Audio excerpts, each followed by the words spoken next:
Hey, if you're enjoying this kind of content from Dr. Baylor Scott, just tap subscribe. It helps more than you'd think. You know that feeling when you first open your eyes in the morning and for just a second or two you're not quite sure what day it is or what you're supposed to do next? That pause. Most people over 65 have started to dread that moment because somewhere in that pause, the body starts sending signals. Stiffness, heaviness, a kind of thickness in the joints that wasn't there 20 years ago. And the mind does this thing where it decides before you even sit up that today's going to feel exactly like yesterday. I've been working with older adults long enough to notice something. The ones who feel the worst at 75 aren't necessarily the ones with the most medical problems. They're the ones who stopped believing their body could respond to anything they did. They wake up and they're already negotiating with pain, already managing around limitation, already assuming the answer is no before they even ask the question. But here's what most people don't realize about that first hour after waking. Your body isn't neutral during that time. It's not just idle, waiting for the day to start. It's actually in a very specific biological state, a window. And what you do in that window doesn't just affect how you feel that morning, it affects how your cells decide to behave for the next 16, 18 hours. When you sleep, your body goes into a kind of conservation mode. Your heart rate drops, your metabolism slows, fluid redistributes. You're losing water through your breath, through your skin. By the time you wake up, your blood is literally thicker, not metaphorically, physically thicker. And your brain, which has been doing repair work all night, is now waiting for a signal about what kind of day this is going to be. If the first thing that happens is you reach for your phone and start scrolling, or you immediately get hit with stress, or you go straight to coffee without anything else, your body interprets that as a threat response. It thinks something's wrong. And when your body thinks something's wrong, it doesn't prioritize repair. It prioritizes survival, which means inflammation stays high, cortisol stays elevated. Systems that should be winding down from the night instead stay activated. This is why so many people feel worse as the morning goes on, not better.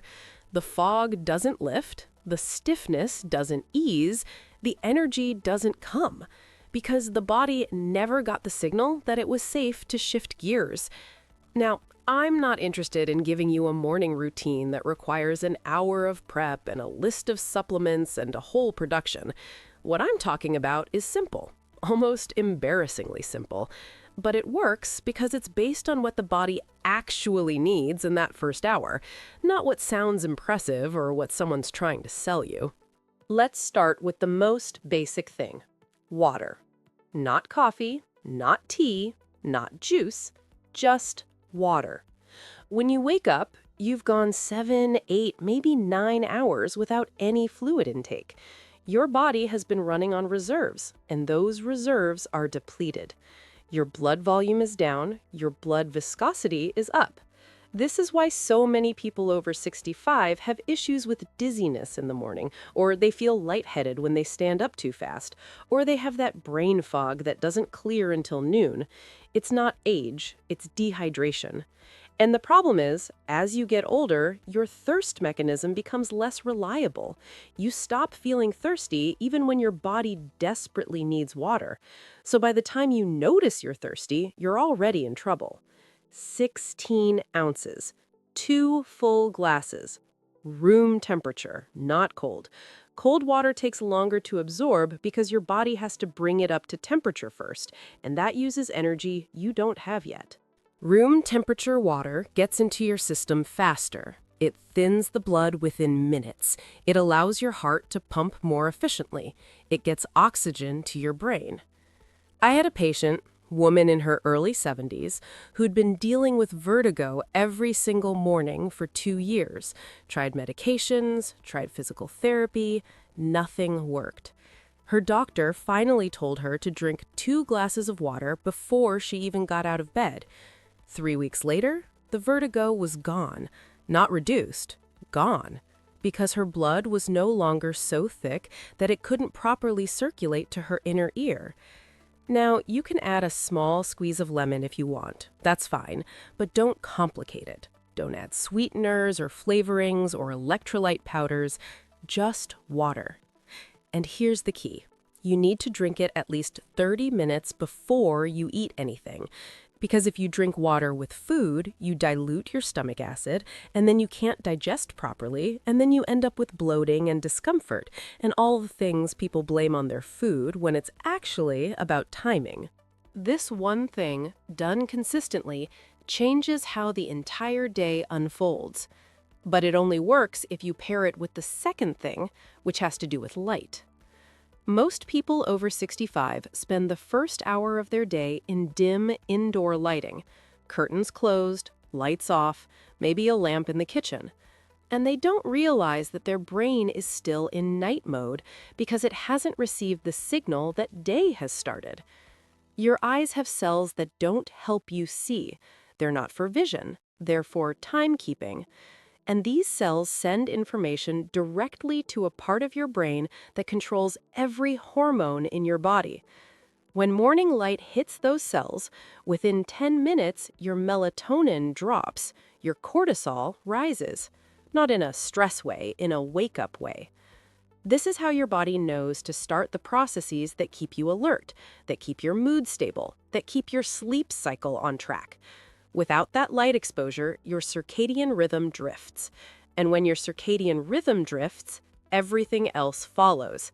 You can't sleep at night, you're exhausted during the day, your appetite is off, your mood tanks. And people think this is just what happens when you get older. But it's not age, it's light deprivation. 10 minutes, outside if you can, near a window if you can't.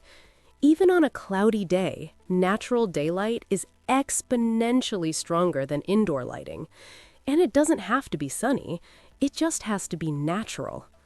I've seen people completely reverse their sleep problems, not with medication, but by opening their curtains first thing in the morning and sitting near the window for 10 minutes. That's it. The light resets the clock controls the hormones control how you feel.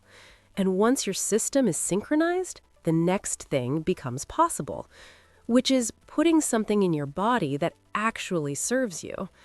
Most people over 65 either skip breakfast entirely or they go straight to carbs. Toast, cereal, oatmeal with brown sugar. And I'm not saying those things are evil, but when you start your day with sugar, even natural sugar, your blood glucose spikes, your insulin responds, and then an hour later, you crash.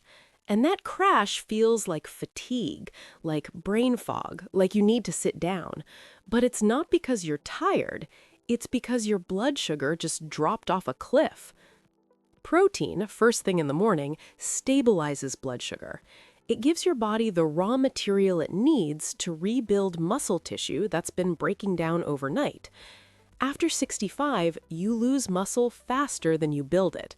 That's just biology. But if you give your body protein early, you slow that process down. You don't need a lot, 20, 30 grams, eggs, Greek yogurt, a piece of fish if that's your thing. The point is, your body can't build with carbs alone. It needs protein. And when you give it protein first, before anything else, you set a completely different metabolic tone for the day. Your energy stays level. Your hunger stays manageable. Your muscles get what they need to stay functional. I had a patient who couldn't figure out why he felt so weak by mid-morning, even though he was eating breakfast. Turned out he was eating a banana and a granola bar. Switched to 2 eggs and a handful of nuts. Within a week, the weakness was gone. It's not complicated, but it has to happen early and it has to happen consistently. Now, once you've hydrated, once you've gotten light, once you've eaten protein, your body is ready to move. And I don't mean exercise, I mean movement. There's a difference. Exercise is structured. It's something you do for a set amount of time with a goal in mind. Movement is just reminding your body that it still can. And the most important movement you can do after 65 isn't walking or stretching or lifting weights. It's balance work. Most people don't think about balance until they fall, and by then it's too late.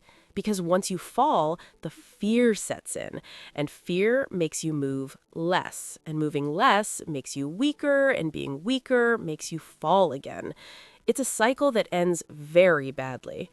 But balance isn't something you either have or don't have, it's something you train. Your body has three systems that work together to keep you upright: vision, inner ear, and something called proprioception, which is your body's sense of where it is in space. These systems need constant calibration, and if you don't practice, they stop communicating properly.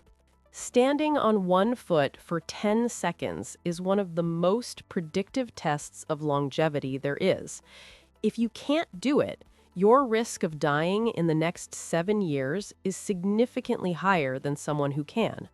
Not because standing on one foot magically keeps you alive, but because balance is a marker for how well your nervous system, your muscular system, and your sensory system are all working together. And when those systems break down, everything else follows. The good news is, balance training works fast. Most people see improvement in a week. Real, measurable improvement. Stand next to a wall. Lift one foot an inch off the ground. Hold for 10 seconds. Switch. Do that every morning, and within a month, you'll notice you're steadier on stairs. You're more confident on uneven ground. You're not grabbing for the railing every time you stand up. And your brain, which has been quietly atrophying in the areas responsible for balance, starts rebuilding. There's a protein called brain-derived neurotrophic factor that gets released during balance training. It's basically fertilizer for neurons, and the more you challenge your balance, the more of it you produce. So you're not just preventing falls, you're protecting your brain. But even with all of this, there's one thing that ties everything together, and it's the thing most people overlook because it seems too simple to matter. Breathing. Not just breathing, conscious breathing. Most people over 65 breathe shallow. They use the top third of their lungs and leave the rest dormant. And because they're only using a fraction of their lung capacity, they're only getting a fraction of the oxygen they need, which means every cell in their body is running on fumes. There's a specific breathing pattern that shifts your nervous system out of stress mode and into repair mode. 4 counts in, hold for 7, 8 counts out. The inhale brings oxygen deep into the lower part of your lungs, where gas exchange is most efficient. The hold gives your body time to absorb that oxygen fully. The exhale activates your parasympathetic nervous system, which is the system responsible for rest, repair, and recovery. 10 rounds of this, first thing in the morning before stress hormones flood your system, sets the tone for your entire day. Your blood pressure drops, your heart rate variability improves, your cortisol levels stay manageable. And over time, this breathing pattern actually reverses cellular aging. There's an enzyme called telomerase that rebuilds the protective caps on your chromosomes. The longer those caps, the slower you age. And this specific breathing technique increases telomerase activity measurably. I'm not talking about meditation or mindfulness or anything abstract. I'm talking about a mechanical process that changes your biology. Breathe in for 4, hold for 7, out for 8. Do that 10 times, and your body shifts gears. It stops defending and starts repairing. Now, here's what actually matters. None of this works if you do it once. It works because it compounds.